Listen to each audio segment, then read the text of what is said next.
Professor, I'm so happy you're here. You are truly somebody that I'm such a giant fan of yours. It's like for me, it's like cool, like Paul McCartney level cool. I love that you're in the world. I love that you're as smart and wise and just so easy to hear and relate to. You're likable. So thank you for being here. Well, Cathy, just let me say I'm really enjoying this podcast so far. So it's great to be here. Yeah, thanks for having me. We get so this is going to sound arrogant. We get a lot of requests to be on pods, and my team was like lit up, like, oh, we got to do this. They were really excited. You have a lot of fans at Prof G. Okay, well, that's like the thing that makes me feel cooler than anything that you could possibly say. I'm surprised and delighted. Thank you for that. Um, I'm going to try to like now say the next three sentences without a permanent smile on my face. It's just very cool to hear.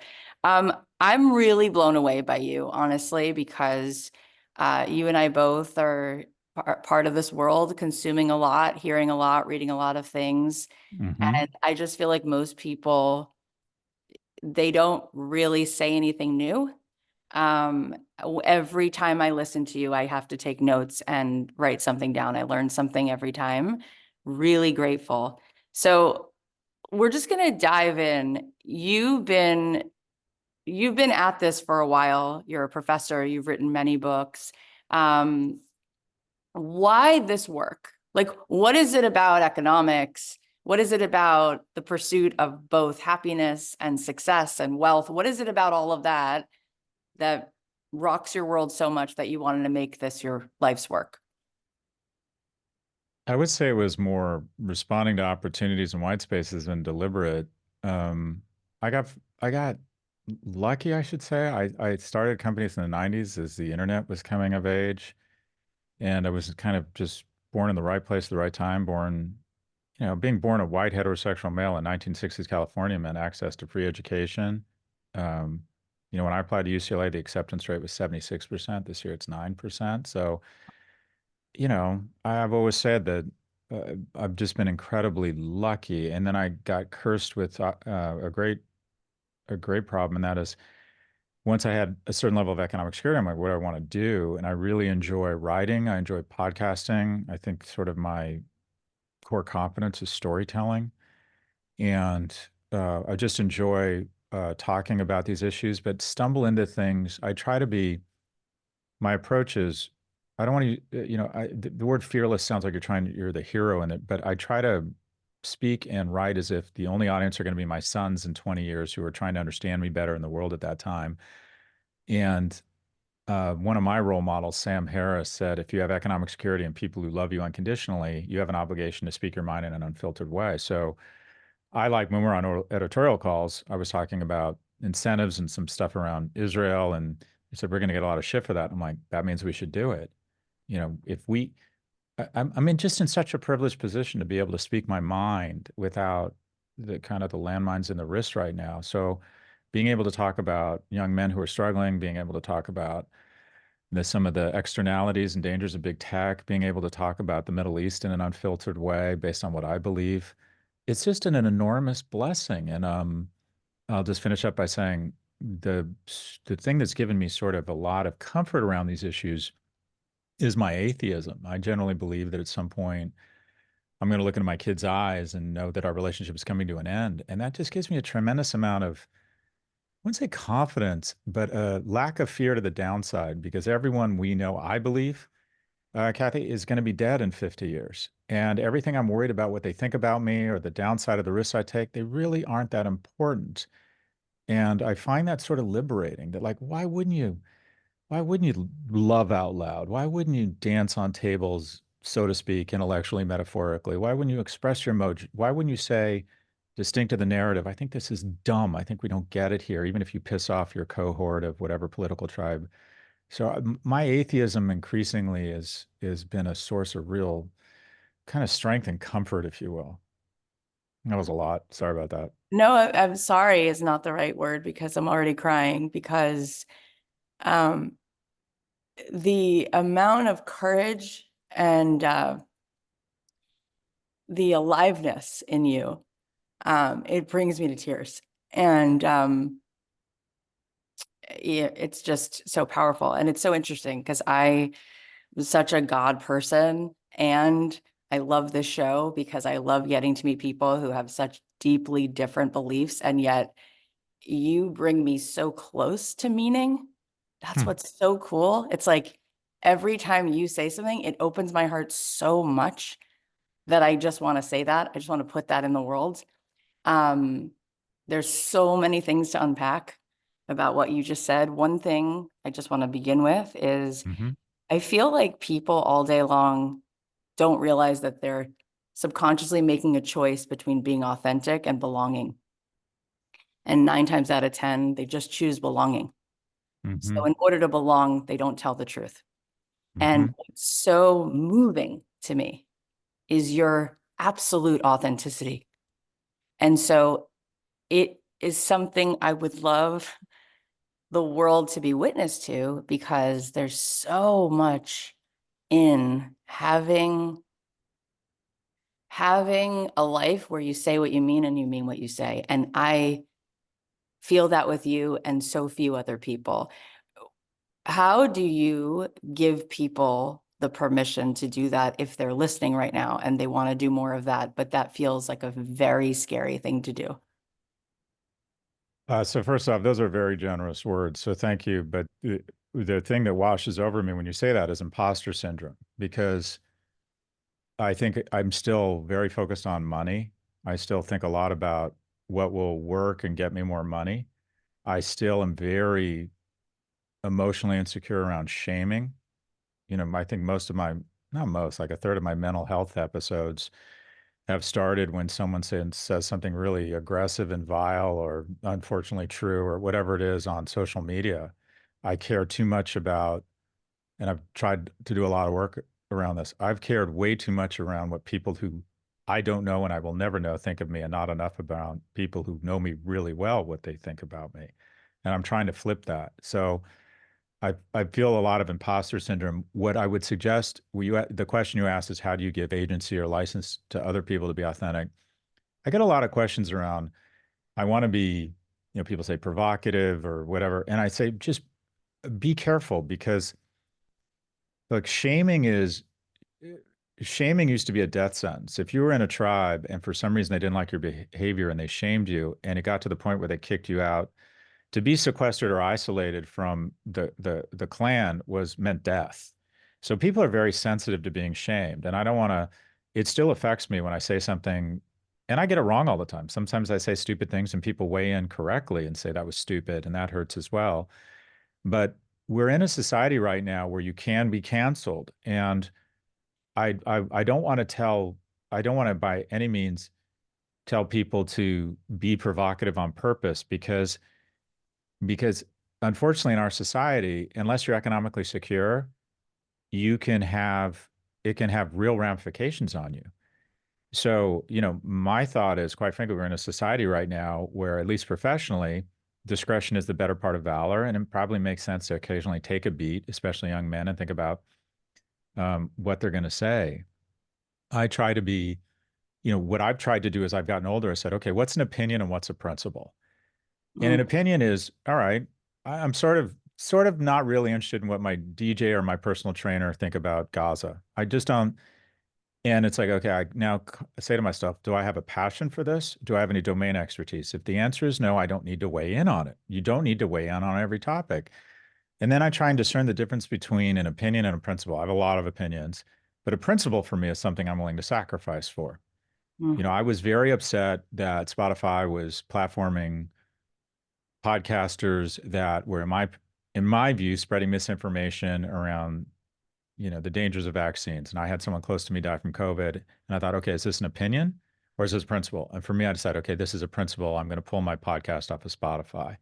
The problem is you're now subjecting your principles to the economic well-being of the people you work with or will work with you. But I've tried to discern the difference between what is meaningful enough for me to sacrifice for. Also, the ability to say, when people weigh in and say, you said this, and say, I fucked up. I was wrong. I yeah. shouldn't have said that. I apologize. I'm going to try and I learned One of the things I like about co-hosting a podcast with Kara, people think I'm the conservative I'm center left. She's hardcore left. Is occasionally she'll say something or point out something. And I'm like, yeah, you're right. I'm wrong. I've changed my mind. And it's just like we're in this environment where you get paid to double down, no matter how stupid it Right. is what you rolled out of your mouth. You feel a need to double down rather than saying, oh, I didn't I feel you. I get it. You're right. I'm wrong. That's okay. Let's shape a better solution here. But I have try to discern between what is really important to me and what I'm going to stand by, regardless of who it offends. And my colleague at NYU had a great saying. He said, when everyone's barking up the same tree, we all get stupid.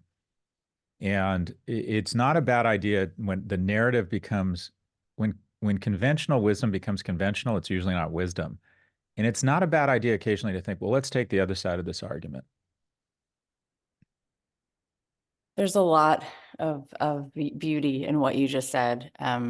Just the idea that we're allowed to make a mistake or change our mind. That feels really important. And it feels much more true than somebody feeling and believing and thinking exactly what they believed when they're 18, when they're 70. Like, we should give ourselves the grace Hmm.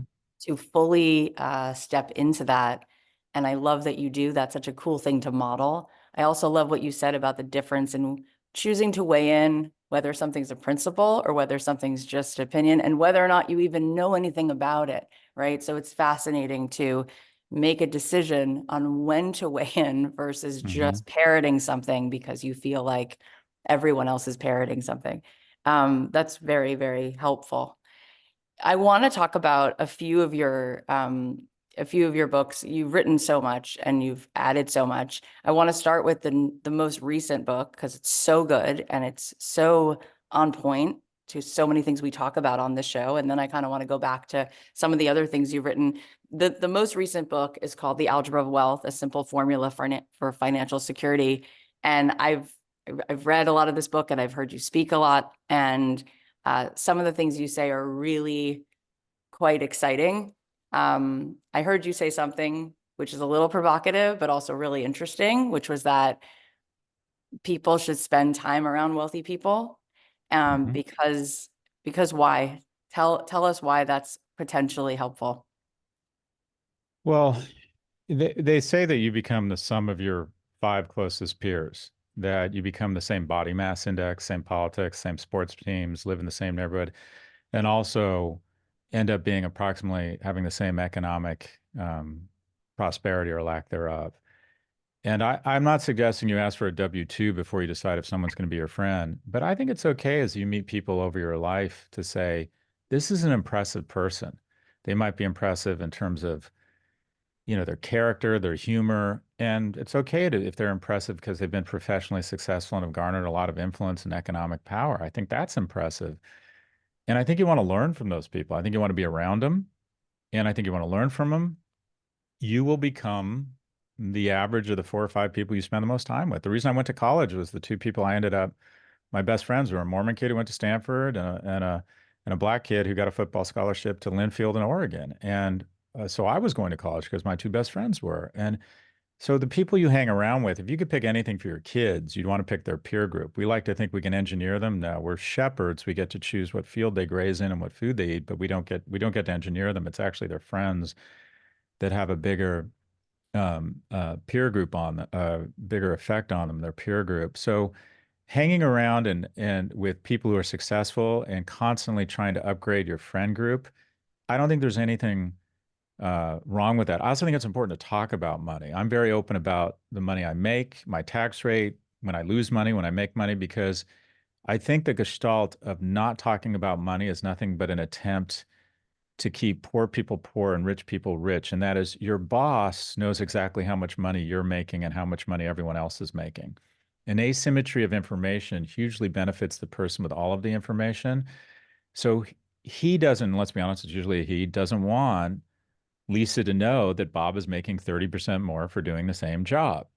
So I think it's good to talk about money and talk about, oh, I'm selling a house now. Well, why are you selling it now? Because I can get a tax deduction and I'm worried my interest rate is rolling. I think America becomes more like itself every day, and that is the following.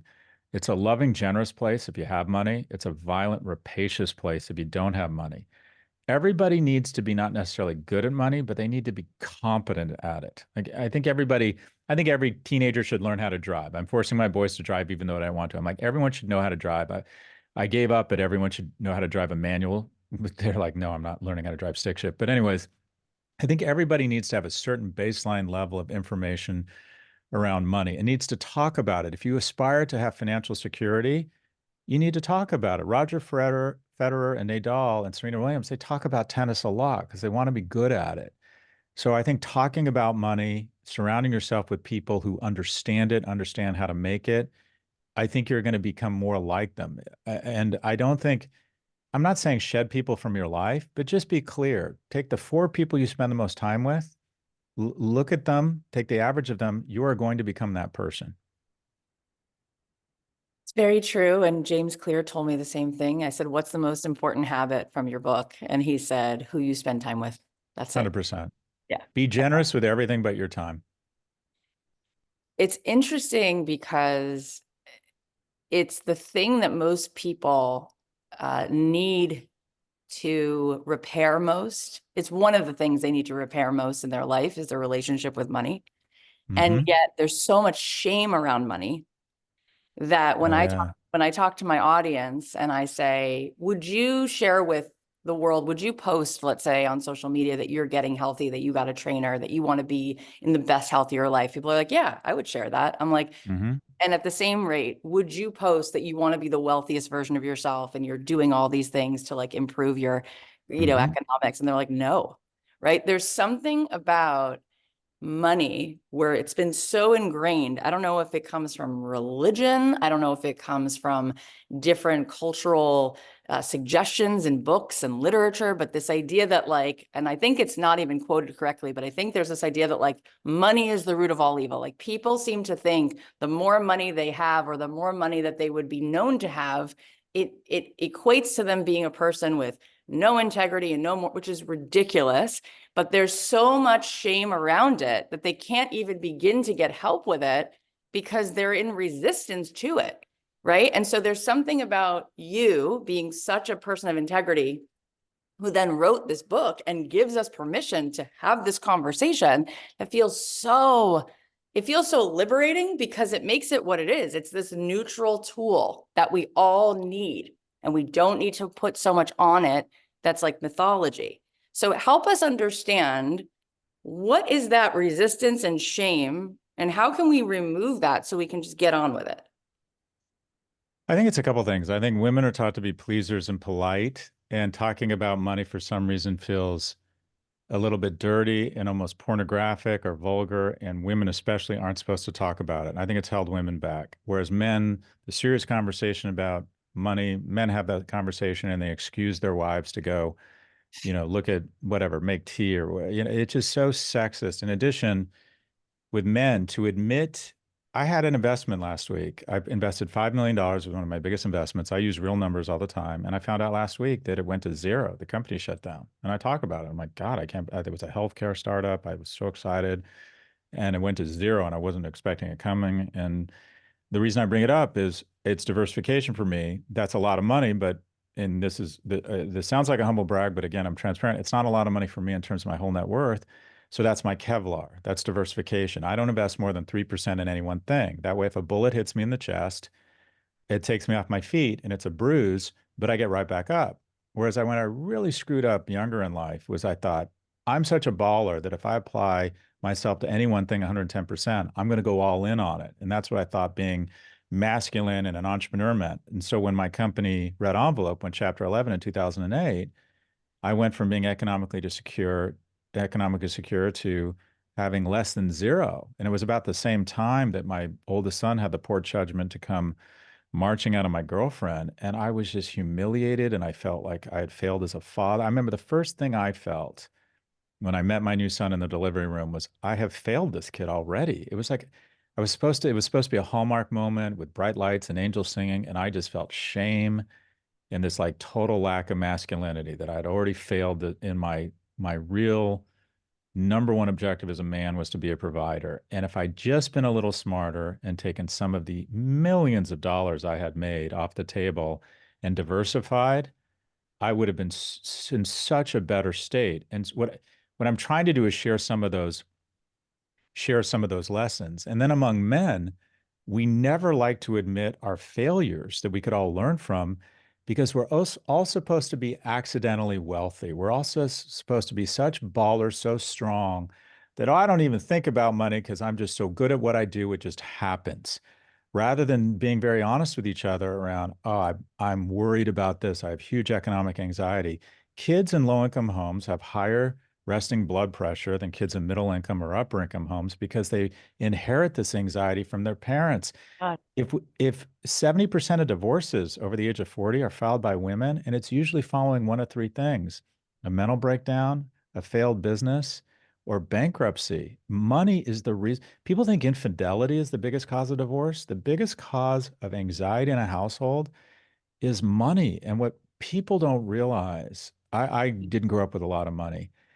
People just don't realize who grew up with money, just how hard it is in America not to have money. It was like I always say this about my mom was a single immigrant mother, lived and died as secretary a lot of my life. But it was like we had a ghost following around us around. It was always whispering in our ear, "You're not worthy. Your mom has failed and you're her offspring, which means you have failed because we couldn't afford to do the things that the other families were doing." And I think also some shame around the fact that my mom didn't have a maid and I didn't have a father. But I don't think people who are born and have money can ever fully empathize with what it's like to not have money. And I'm very transparent around my goal. Literally, the first 45 years of my life wasn't to save the whales or to be a good person or to have a wonderful family. My goal was to have economic security, full stop. I'm like, I am never going back there. And that is what I'm going to be 100% focused on. And we don't speak openly about money. For some reason, we think we should just slip and fall and be rich. And it doesn't work that way. You need to talk about it. You need to be open about it, both your successes and your failures.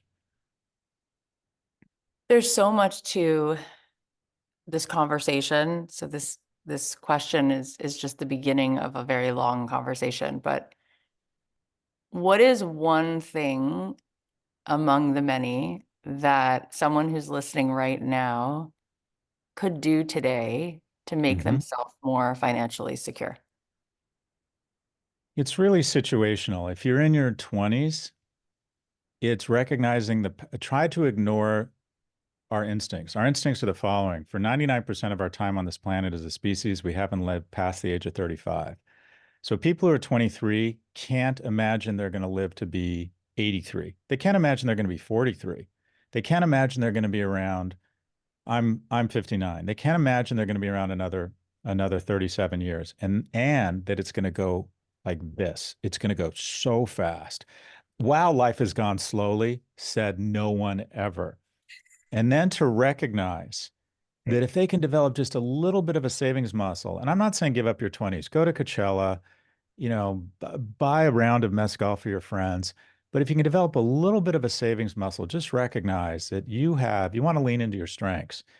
And in your 20s, your strengths are time. You have more time than capital. But if you put away $100 a week, if you can figure out a way to round up using acorns, maybe cut some coffee out, maybe try and resist those ergonomically impossible shoes or that Panerai watch or whatever it is. If you can save $100 a week in your 20s, by the time you're my age, you're set. You're done. You won't need to worry about money. Now, let's hope along the way, and don't do what I do. I always thought, oh, I'm a baller. I'm going to start businesses, sell best-selling books, sell companies for hundreds of millions of dollars. So I don't need to do these dumb little things of saving $100 a week and invest in tax-free vehicles and find out about employee matching. I was too big a baller to think about that way. And what I would say to young people in their 20s, okay, let's hope you're a baller and that you have an album go platinum or whatever it is. But just in case, take economic insecurity off the table and find a way to put $100 a week in a low-cost ETF. Time is your weapon when you're young. Appreciate how fast it will go. Appreciate the power of compound interest. In your 30s, It's about finding a partner who you can find alignment with financially. And that is, I think a good place to start for a man is to assume that you are responsible for the economic well-being of your household. And sometimes that means being more supportive of your partner who is better at that money thing than you and getting out of the way and being really supportive of her. And I see so many men who still want, aren't honest. They're like, okay, my wife is just better professionally than I am. She has more opportunity than me. So I need to take a bigger role in the house and I need to be more supportive of her and I need to be more applauding her instead of being frustrated with my own inability. That's being a man too. That's one way to take economic charge of your household, but also to align around spending, to align around set. And when you get into your 30s and 40s, you should hopefully be in a career where you have some currency, some domain expertise. You have learned how to spend less than you make, and you can start saving and really start figuring out a financial plan that says, okay, I need this much money by the time I am 65, which means I need to be saving this much money every month, and I need to get alignment with my partner. I need to make sure that we have the same approach to spending, the same approach. Who's responsible for making the money? What's our economic weight class? I left New York. I had a partner. We were making between the two of us about 900 grand a year, living in New York with two kids. And I'm like, I feel middle class here. I Yeah. feel insecure. And that sounds weird saying No. that because that was more money than I ever thought I was going to make. I'm like, I just feel insecure. We're around all these hedge fund people. I feel embarrassed and I'm making 800 grand. We're broke or not. We're in debt, but I'm like, I'm a narcissist. So I want to send my kid to some Tony private school that costs $62,000 a year, post-tax with two kids. I got to make $250,000 to send my kids to First Presbyterian or Grace Church where they're going to play with blocks. And we had an honest conversation and we got alignment and we decided to move to Florida where we had 30 or 40% cut our overhead overnight. So the reason I am wealthy is one, I was born in the right place at the right time. I'm talented. I'm not a humble person. I work very hard. I'm good at what I do.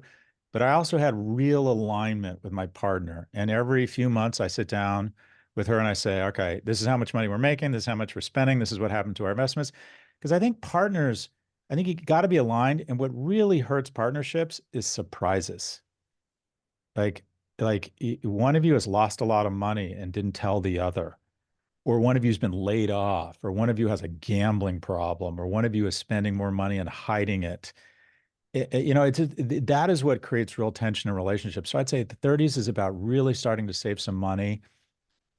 The landing lights are on. In 20 or 30 years, you need to have this much money. You can do the math in terms of how much money you need to spend and really try and get alignment with a partner.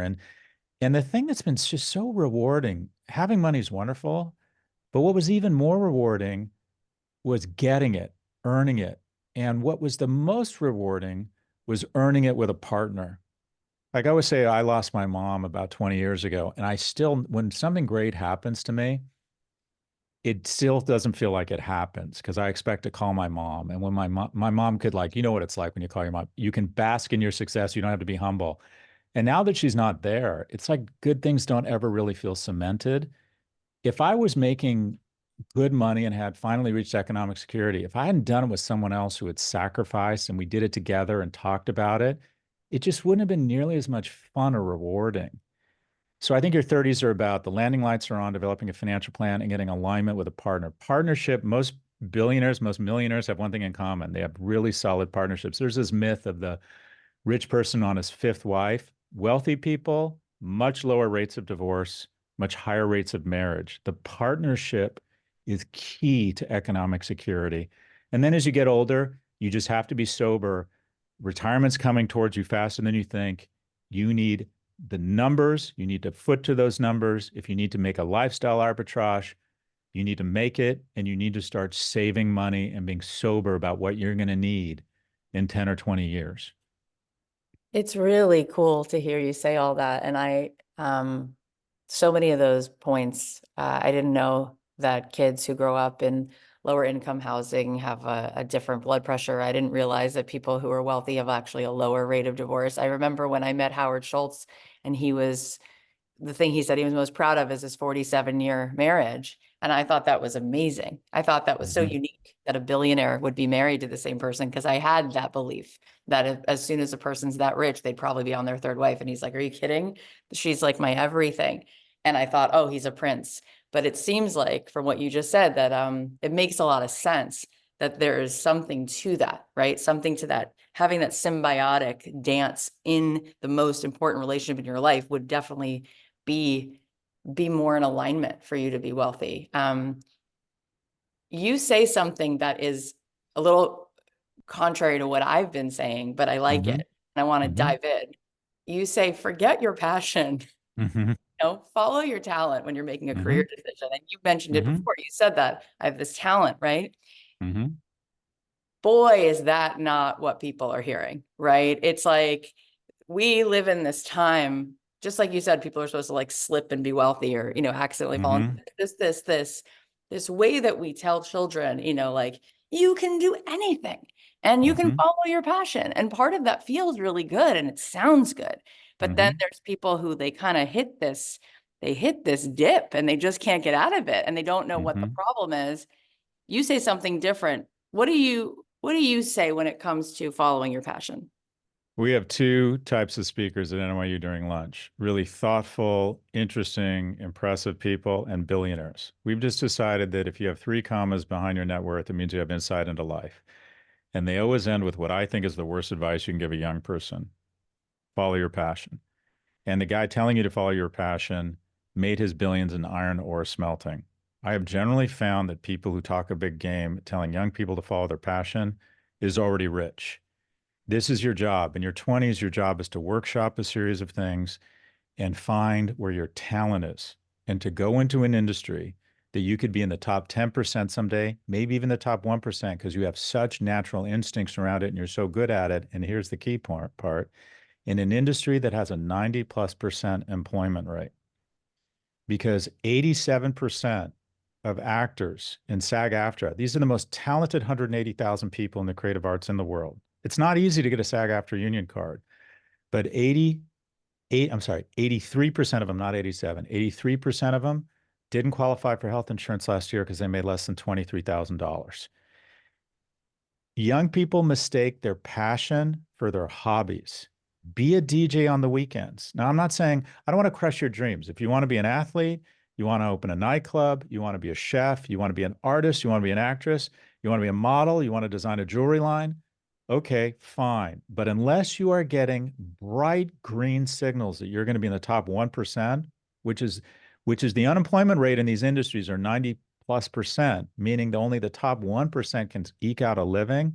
If you're not getting those bright signals early, then what I would suggest is you workshop a series of other careers.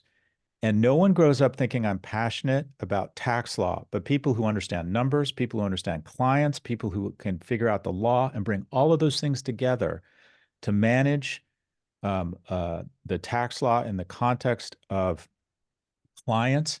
Those people get to fly private and have a larger selection set of mates than they deserve, which makes them passionate about tax law.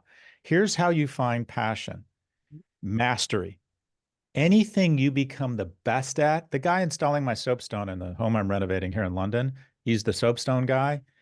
I'm very transparent with him. He's going to make 1.3 million pounds this year. He's an Iraqi immigrant. He knows everything about soapstone. We all know him. We're renovating our houses. He's the soapstone guy. And guess what? He is just in love with the marbling and the different quarries where they get soapstone. Whatever provides you with the ability to take care of your kids, your parents, take care of your family, do amazing vacations, be relevant, get prestige, have people laugh at your jokes even when they're not funny because you become so economically powerful. Whatever provides that for you, you will become passionate about whatever that thing is. I thought I was going to be an athlete. I got to UCLA and was disabused of that notion right away. Then I thought, you know what? I like kids. I want to be a pediatrician. Chemistry, totally said, no, you're not for that. Then I went into investment banking and I thought, I'm just not very good at this. There's a lot of money in this, but I'm not very good at it. And I found, of all things, analytics and consulting and strategy, words I'd never even heard of. And I Wow. found, wow, I am really good at this. I can sit down with the CEO, tell him or her a story, and convince them to give me $1 million to go back and answer their most difficult questions and come back with a story and a recommendation. And that made me passionate about analytics and storytelling. This is your key. You know what is just really awesome? It's awesome to take care of your kids. It's awesome to take amazing vacations. Be a DJ on the weekends. Find your talent in an industry that has a 90+% employment rate. And I promise you, the camaraderie, the relevance, the economic security, the accoutrements of being a master in something will make you passionate about whatever that thing is.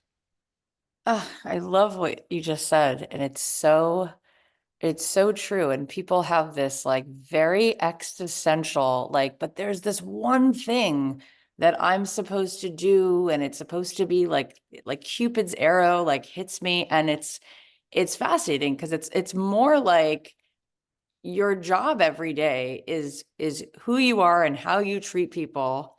And then if you can do that well within the thing that you have talent for, there's so much fulfillment by mastering something that you're actually great at. That makes so much sense.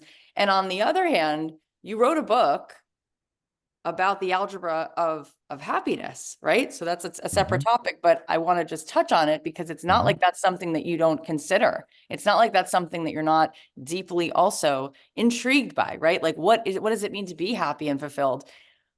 I think most people are deciding that their career is the answer to that. In the book that you wrote about the algebra of happiness, what's one of the things that we can take away from what you found that truly makes us happy? Oh, all the studies are clear. So let me be clear. Money is a means, and in America, it's really important. You need a certain level of financial security. There's a myth that rich people, money can't buy you happiness. Unfortunately, it can. Middle income homes are happier than lower income, and higher income homes are happier than middle income. Now, the difference between being a millionaire and a billionaire, there's no incremental happiness. There's also a myth that billionaires are unhappier. They're not, but they're no happier. So, money, a certain level of economic security, is paramount to your happiness. However, it's a means.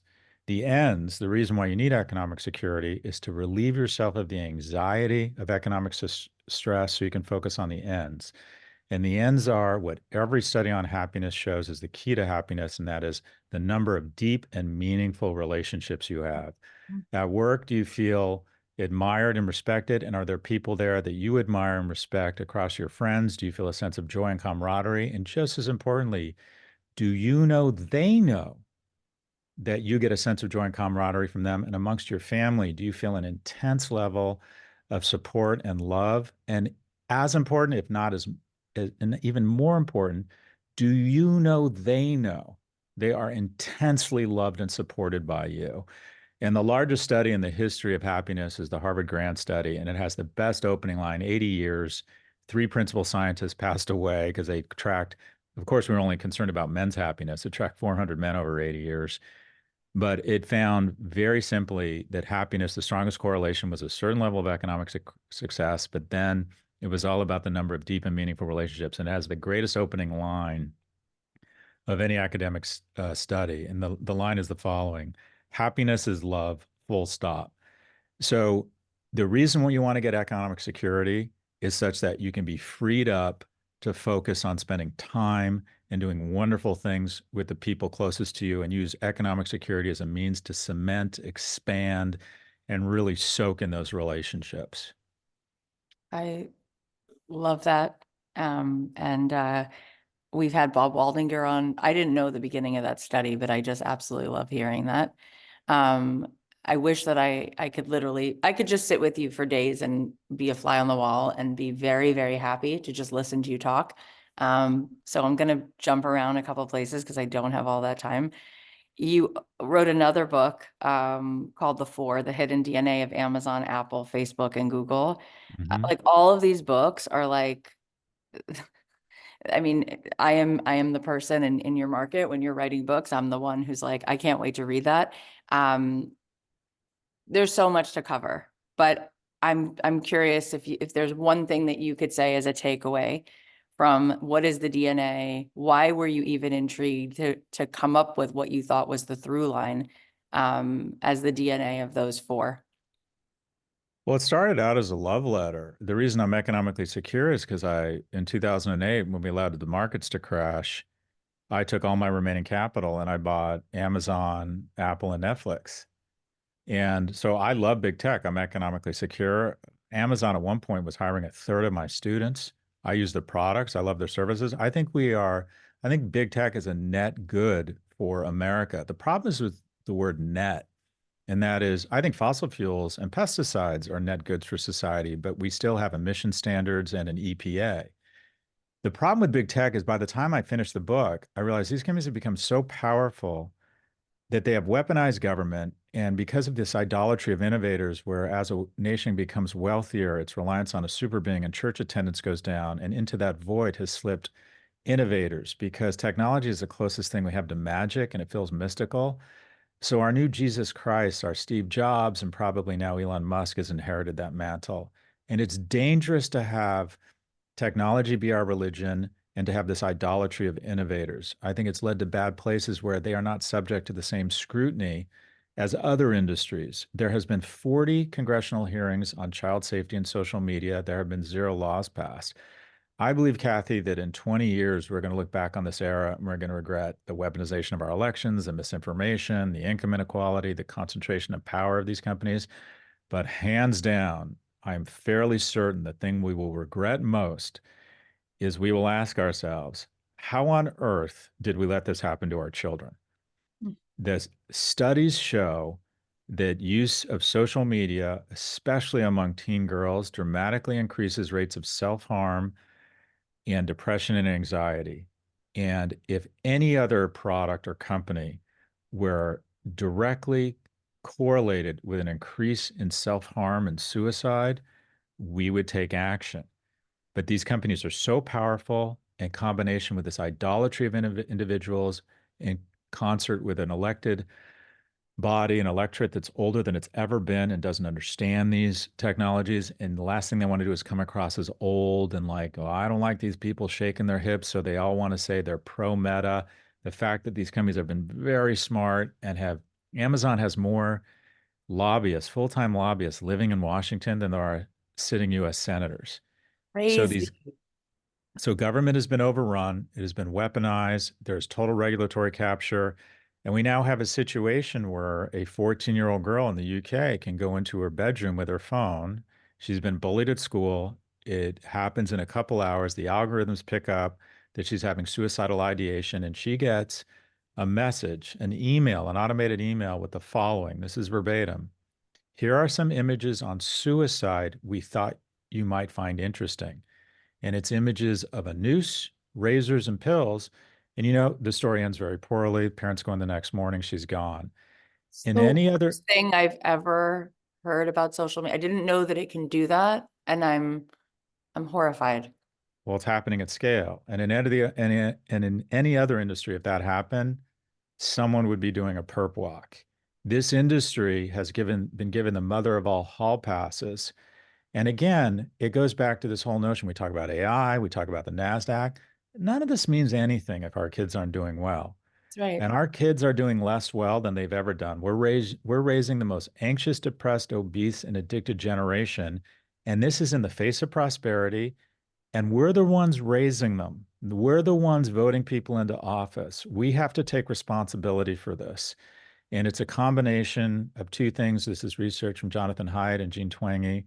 Yeah. And that is one, some of it's on us, this bulldozer concierge parenting, where we use so many sanitary wipes on our kids' lives, they don't develop their own immunities. But two, unfettered big tech and social media. And I'm struggling with my household. People would assume that I have this figured out. I don't. My youngest son suffers from device addiction, and I can tell when he's upset. I know something happened online. I know something disturbed him. We do not let our kids go into their room with their phones anymore because it can just go down a rabbit hole. But that book for me was, I've never seen a group of companies do this much damage while making this much money. Wow. It's so important, and it's very, very sobering, and it's very it's just it's so critical that we continue to have that conversation. Wow. We have only a few minutes, so this seems ridiculous to ask you yet another question about a totally different topic, but I would be completely remiss if I didn't mention it. Everybody in my audience at this point knows I'm Jewish. Obviously, uh, it's a very hard time to Mm-hmm. wake up and breathe in and out right now and know how to be positive and know Mm-hmm. how to be hopeful and know how to have something meaningful to add to the conversation.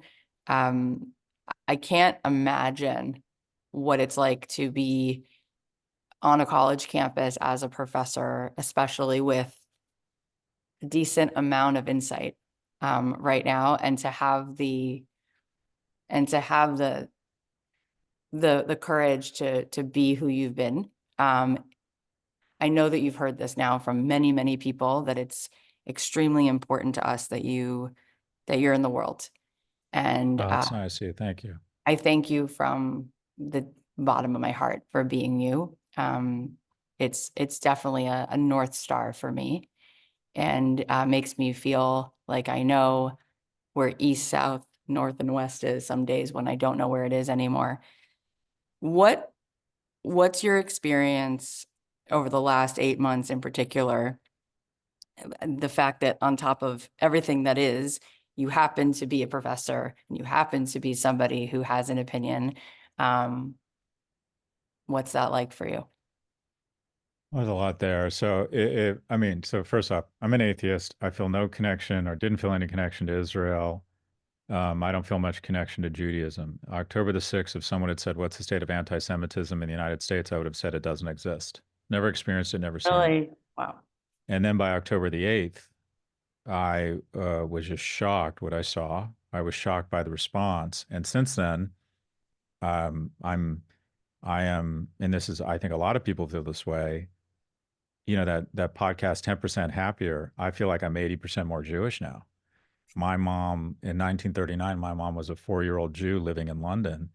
And while I think the reason we pushed Hitler back was because we were pushing back on fascism, but I do think a lot of people saw what was happening to Jews and said, I'm going to push back on this. And, I thought, be honest, Cathy, I thought, this is as a moderate who's an atheist, people don't necessarily know what's going to come out of my mouth. I thought, this is my opportunity. I have a chance to change hearts and minds. This is a principle. I went to Israel. I started going on a lot of podcasts. And what I see is very straightforward to me. And that is, if a jihadist cartel was elected to the leadership of Mexico and they incurred into Texas and they said, look, these white evangelical Christians have been putting our kids in cages. They've been demonic to our immigrants who just want a better life. They treat us poorly. They build a wall. So we fundamentally think white evangelical Christians are the enemy. And they built tunnels and incurred into Texas, and on a per capita basis, slaughtered 35,000 people, which would be the entire community of the University of Texas. And on the way back, took the freshman class of SMU hostage and put them in tunnels underneath Mexico. We would not heed calls to save the hospital at Playa del Carmen. We would not be succumbing to international pressure to around who and what we were bombing. We would turn Mexico into the great radiated Sonoran parking lot. The Japanese killed 2,300 servicemen at Pearl Harbor. We went on to kill 3.5 million Japanese, including 100,000 in one night. We went on to kill 5.5 million people in Germany. We firebombed Dresden and Hamburg. Israel is prosecuting this war more humanely than any other invading army. The ratio of civilian deaths to combatants is the most humane and precise of any recent war. We killed a lot more civilians in Mosul when we went into Iraq. And this zombie apocalypse of what I refer to as useful idiots on campus is the definition of stupid, because it not only hurts other people, it hurts us. Americans have a certain amount of reverence for jury trials, no cruel and unusual punishment, women's rights, academic research. If a decent means of understanding where you want to be on a moral argument is, imagine each side is in charge.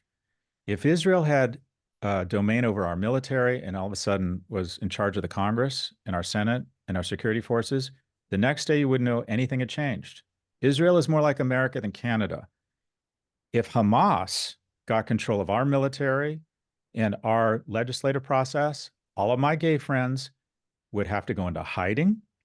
Anyone who didn't convert to Islam would be considered, an apostate and summarily executed. And this is the group of people we have decided to have empathy for. Now, having said that, a 19-year-old at Cornell who says stupid things, I have a lot of empathy for. Cut them a wide berth, suspend them, let them back on school, let them back on campus. I am glad a camera was not following me around when I was 19.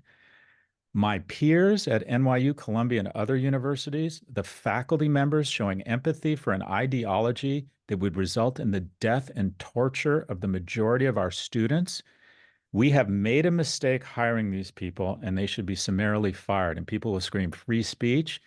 Free speech? If I went down to the plaza at any of these universities wearing a white hood and having a Confederate flag, and I said, burn the gays or lynch the blacks, one, my ID would be shut off by end of day. I would never work in academia again.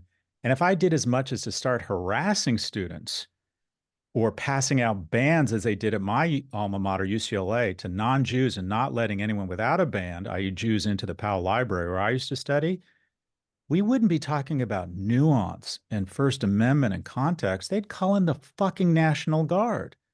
So what I see is obvious.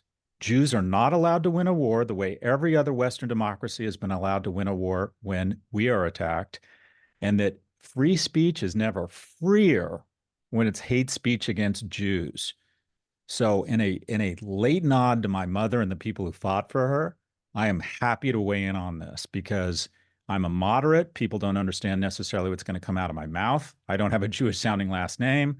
I don't feel much connection with Israel, but I am full fucking Zionist right now. And I don't see it as support of Israel. I see it as support of the American way. I don't even have words to convey the complete and total gratitude that I have that you share those things in that way. It is unbelievable. Yesterday in Los Angeles, there was like a pogrom in the middle of LA, people being beat up, just walking down the street. We're very close to where we live. And it is, it's very traumatizing. It really is, having grandparents that came from very horrible things and thinking that this is a thing of the past, and then very much feeling when I drop my kids off at their Jewish day school, or right now their Jewish summer camp, and there's so many guards in front. It's a very real, thing. So, there's just so much to say and we don't have time to say it, but I guess the question I'll just ask is where do you see it going from here? What do you see as where it will go? I think there's signs of hope. So, for example, when those 200 projectiles from Iran came into Israel, the Kingdom of Saudi Arabia and Jordan were coordinated with Israel to shoot them down. So, what I would say to these folks in the far left groups on university campuses and some of the media, which I think has been terrible on this, is like, what does the Kingdom of Saudi Arabia and Jordan know about Hamas that we don't? They, I believe the kingdom is going to normalize relations with Israel. Now, I don't think a two-state solution is possible with Hamas there, and also, quite frankly, with Netanyahu in power. I don't think he has draped himself in glory. I think Israel has done a terrible job of managing its own brand, and its own actions have created terrible atmospherics globally. We used to be David, now we're Goliath. So there has to be an honest conversation and a reckoning around the Israeli leadership, similar in 73 when Golda Meir came to power. But I do think that the relations between the kingdom, the second largest economy, and Israel, the largest economy, will happen. They've been oddly quiet about this, and they coordinated, and they were overt about their cooperation around this missile attack. When those two normalize relations, that will be the premier Iron Dome. Hamas was hoping to inspire a multi-front war. Biden immediately deployed 2 aircraft carriers. We have not seen a multi-front war. I do think it will come to an end at some point, and I think when the kingdom and Israel normalize relations, I think we're going to see a greater safety, or I do think Israel's security will be. It's never guaranteed, but I think it'll be greater. And I think there are a lot of people out there like me who felt no connection to Israel and Judaism, and are quite frankly like, I'm, you know, I would now whenever I'm on what I call these super Jew podcasts, I get invited on these things a lot. I end with, my name is Scott Galloway. My mother was a Jew, and I am a Jew. And it has nothing to do with religion. It has to do with support for being on the right side of history. And so I'm actually quite hopeful. I'm discouraged by what's gone on the far left on campus and across the media, and even some far left members of my party. I think that, quite frankly, if I were Donald Trump, I would just be running a loop of film video of footage of what's happened on these campuses. And I would say, this is what happens when Democrats get control of an institution. I'm a Democrat. I'm all in on Biden, but I think we have really screwed up on the far left here. I think it's gotten totally out of control, and for a variety of reasons we can go to later about oppressor versus oppressed and some things that have, I think, gone too far. But I'm hopeful that more moderate, non-participating Jews like myself are going to step into the fold. I got to be honest, Kathy, I'm disappointed more Jews haven't spoken up. I don't, my Instagram feed is full of Jessica Seinfeld and Deborah Messing. I'm like, where are the other Jews? What's the point of getting to this? I mean, the reality is we were too fucking quiet 90 years ago. Like, what's the point of aggregating power in a platform if you don't speak out? And I've lost speaking gigs. I've lost some followers, but it's like, that's nothing. I just know. I mean, it's dangerous to say I just know. I know we're going to be on the right side of history on this. And this is just such an easy one. And what I would say to other non-practicing Jews like me, this is our time, right? This is our time. I remember, and just to tone down my virtue signaling here, I was a graduate student when the Oakland fire broke out. I thought, I'm an able-bodied male. I'm going to go up there and help evacuate people. I did nothing. The pile in 2001, I was living in New York. I'm going to go down and help. Did nothing. Hurricane Sandy. Oh, I'm going to get a Winnebago and some I had all these ideas about how to help people, and I haven't done anything. Like, we're running out of time. This is it. And what I would say to people who have a platform, influence, neighbors, if you're like me and you believe that Israel is everything that America is, and you don't want to be that person getting in the way of that little black girl getting access to elementary school in the South, this is the same but worse. Make your kids and your grandkids proud. You'll be on the right history of this. This is our time. Moderates need to step into the fold here and speak up, because when you hear a rabbi speaking, you know what he or she's going to say. When you hear someone who has family in Palestine, or excuse me, in Gaza, and you can have empathy for them, what they're going through is horrific, you know what they're going to say. If you're a moderate and you have a platform, this is your time. This is on us. This is our chance to shine. Yeah, and your colleague and Sam Harris, I mean, he's also been just unbelievably on Agreed. point, and it's been powerful.